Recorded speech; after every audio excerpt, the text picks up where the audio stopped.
Morning. Let's talk about the political aspect of this, because if you Google your name, Bill Nye, you're the kooky guy who doesn't know what he's talking about. I mean, you're not a climatologist. Well, you want to defend yourself? Sure. I can read graphs, and there's a couple things you can't really dispute. 16 of the last 17 years have been the hottest years on record. That's just how it is. Now, I appreciate that we want to show two sides of the story, and this is a tradition in journalism that goes back quite a ways, I guess. But the two sides aren't equal here. You have tens of thousands of scientists who are very concerned, and you have a few people who are in the business of equating or drawing attention to the idea that uncertainty is the same as doubt.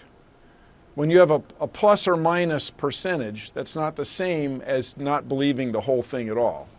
And by the way, everybody, we have record high temperatures. We have enormous fires in Colorado. We had tornadoes in Michigan and Brooklyn.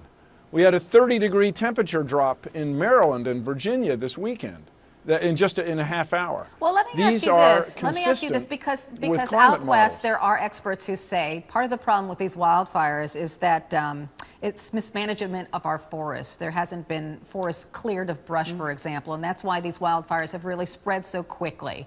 Not necessarily because of the heat. Well, I got to disagree. It is because of the heat, ultimately. Just 2 years ago, it was wet in Colorado, and there was a lot of growth in forests.